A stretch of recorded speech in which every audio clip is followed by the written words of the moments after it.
guys, this is Jack over at High Red Bird, where I am tirelessly working to find new ways to make the keeping of exotic animals and pets more exciting, more affordable, and ultimately more enjoyable. And in today's video, I'm going to do things a little bit different because I am hand raising some green-cheeked conures. This is actually their very first week being hand fed by me. I just had to pull them from mom and dad. Now, the reason I had to pull them from mom and dad, a lot of times birds can do a really good job hand raising their babies, sometimes not so much. So with the two that I am hand raising, even though they are only 2 days apart, the parents were feeding one chick to the point that it was 3 times the size of the other, even though they were only 2 days apart. So that means one chick is getting far too much food, which can be problematic. Things aren't going to develop the appropriate way. The other chick wasn't getting enough food. So I can mitigate that by hand feeding these birds. So I'm going to walk you guys through how I'm going to be doing this. So if you guys have not yet gone ahead and subscribed to the channel, I'm going to encourage you guys to do that because this will be an ongoing project. So you'll get weekly updates on how these little birds are doing. I'm also going to ask you guys if there's anything in particular you want to know about hand raising a baby bird.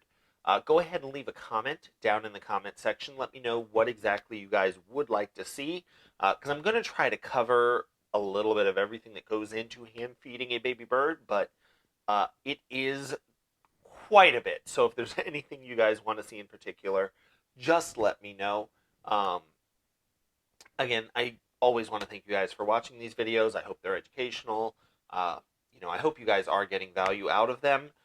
I am going to be hand raising these baby birds for the next few weeks, so I also hope that you guys forgive me as the videos go on and I get increasingly tired and haggard looking. That's just sort of what happens when you're hand raising a baby animal.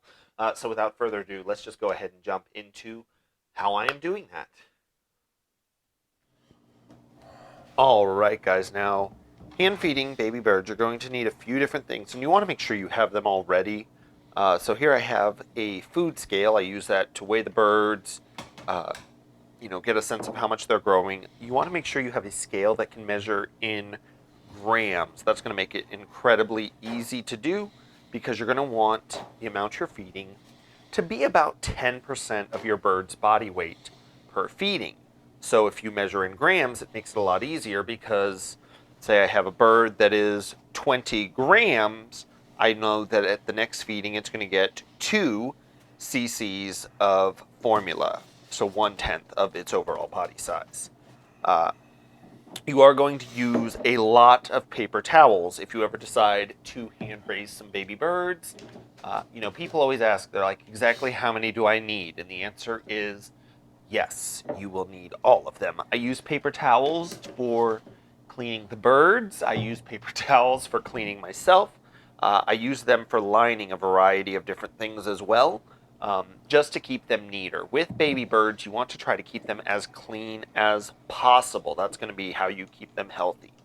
Now, in mixing up the formula, every type of formula is going to mix a little bit differently. There'll be instructions for it.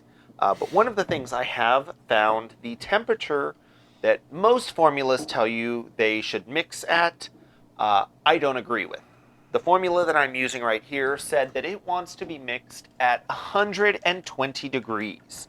Now, if I mix water at that temperature, which is only a little bit warmer than the overall temperature I would want it to be when I feed it out, I've found that I get a very gritty formula. That makes it a lot harder to push through the syringe. It makes it a lot harder to get the birds interested in eating that. So instead, what I like to do is I like to use water that's a little bit warmer. Here I'm using an electric kettle, but even if you have something like a Keurig, most of us have those in our homes now, the water that comes out of a Keurig, if you run just water, is going to be somewhere in the neighborhood of 180 to 190 degrees, so a lot warmer. That means you are going to have to bring that temperature down. So I'll go ahead and mix the formula up. That'll give it the opportunity to have a really nice, smooth consistency. Of course, if you haven't invested in a scale that stays on the entire time you are doing things, you may have to get another one. Now, one thing I do, since I am using this DIY brooder box, every single time I go in, I check to make sure that the temperature, the humidity, everything is at the levels I want it to be. If you guys want to try to build your own travel brooder box, I will go ahead and put that link. It'll be up at the top of the video, so you guys can click onto that. Now, one of the most important things you can do when hand feeding your baby birds is having good notes. Normally, I will keep the notes in my phone, but since I'm using my phone to record this video, I'm going to go ahead and write them down. So I'm going to want to know the date. I'm going to want to know what time I am doing the feeding. At this point in time, the baby birds are going to be getting fed about every 2 hours. I'm going to want to know how much the bird weighs, and I'm going to want to know how much I am feeding that bird. And using the scale, you can measure that one of two ways. If you measure in grams, you can either measure the bird before the feeding and then measure the bird after the feeding, and you'll have exactly what your bird got fed in grams.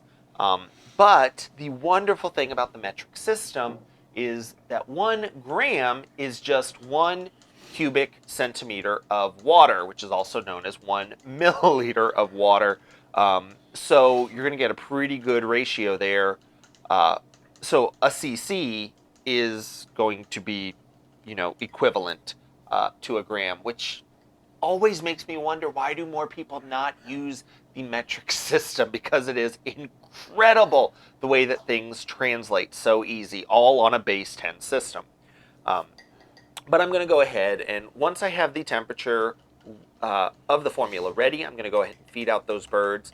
Now you guys will notice I am using a coffee cup, and I am actually throwing out that syringe. I use disposable syringes, and I have found that if they get to be a little bit old, if they've been used a couple of times, how easily they will press does not make feeding a bird easy. You want a syringe that's going to move smoothly, and in the process of hand feeding, I'm going to go through quite a few of these 3cc syringes. So between things like that, between all of the paper towels that we are going through, one of the things you're not going to see in this video, but it is there, is the ability to throw things away. So either your regular trash can, you may want to use a special trash can that you have wherever you are hand feeding your birds.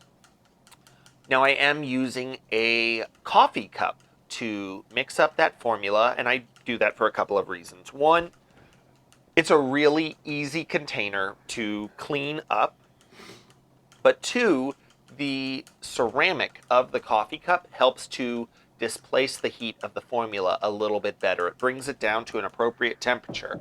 I've tried all manner of things. I've used metal containers, plastic containers, but I've definitely found that those coffee cups are going to work the best.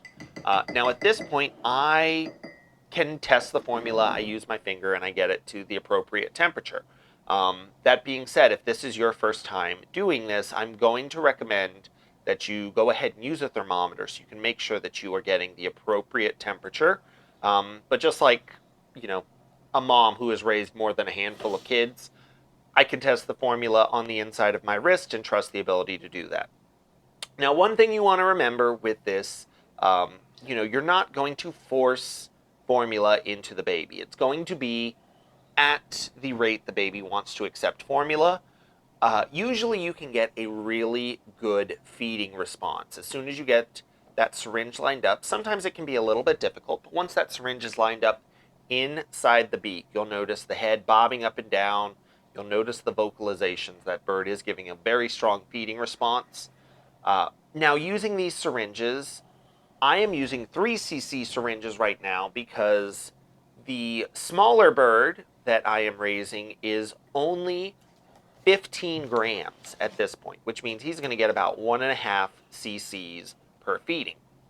The larger bird is just under 40 grams, so he is going to get just under 4 cc's per feeding. Now, of course, I could use something like a 12cc syringe. That is what we will graduate to eventually with these birds. But I am going to recommend that you guys use the smallest syringe possible when it comes to hand feeding birds. The reason for that is you will have much better control when it comes to hand feeding your birds. As your birds get bigger, as they know what's going on, um, you'll do a feeding and they will pretty much accept all of the food that you are willing to give them. But when you are doing brand new babies, this is their very first day being hand fed by me after, being used to their mom. They do not necessarily always give you a consistent feeding response. They may lose interest partway through. So you want to have control over how much you are feeding. And so having a smaller syringe just gives you a little bit more control. You don't want to run the risk of the baby aspirating on the formula, or, if the baby starts yelling, if it starts doing something else, there is a chance this formula could get into its lungs, which is not what you want to happen. Another thing I can tell you right now is just know that you are going to get messy doing this. Even if you're really, really good at this, especially with brand new babies like this, the babies will dribble it on themselves. They will have a tendency to shake their head and fling it everywhere. One thing I can tell you about parrot hand feeding formula is that it is realistically one of the stickiest, hardest drying substances on the face of the earth. Seriously, I do not understand why people do not use them or use parrot feeding formula for the tiles of the space shuttle, because it is absolutely ridiculous. Now, another thing I do with the babies, especially when they're this size, usually I'll try to get a certain amount of formula into them, and then I give them a break. So especially right now, as I have the two babies, I'm going to go back and forth. Now, I'm going to use the same syringe for these two babies. They are siblings out of the same clutch. If I was raising, birds of different species, birds from different parents, I would use a different syringe. Obviously, if you wanted to be very, very astute and clean, you could have one syringe per baby. But honestly, using one syringe for both of the babies from a single clutch, I don't feel bad about that, because realistically, mom would be regurgitating into both of them and she would not be sterilizing her beak in between feedings.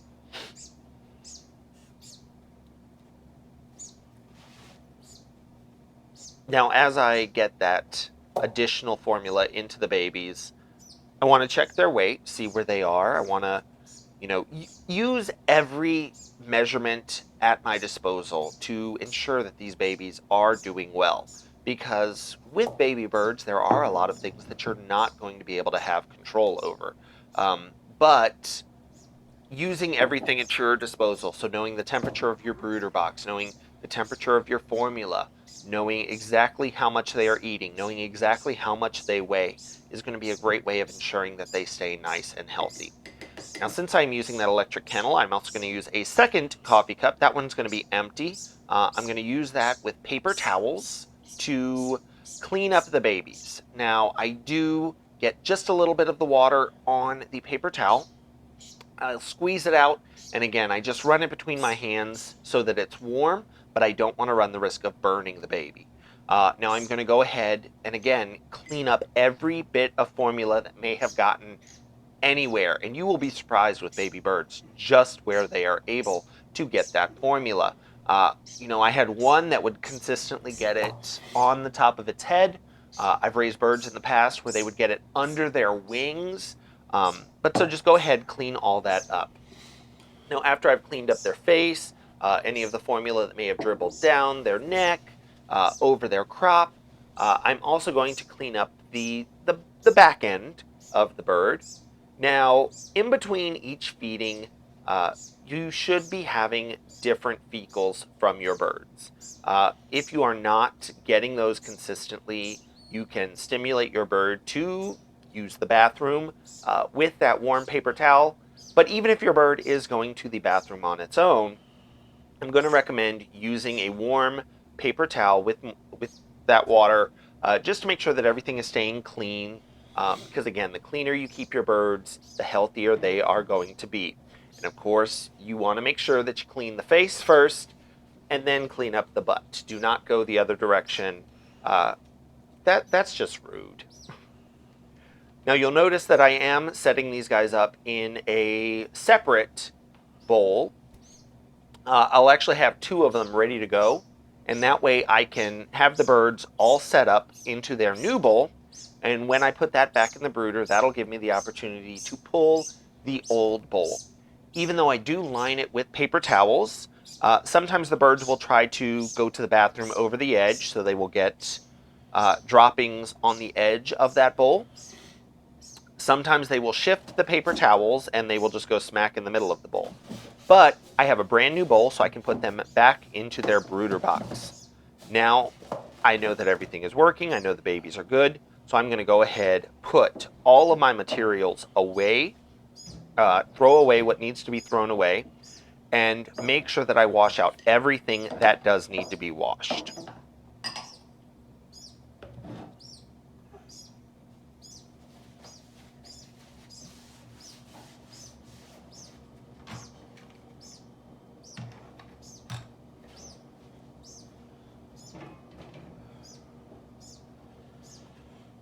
I do need to say thank you to my Patreon patrons for helping to make these videos possible.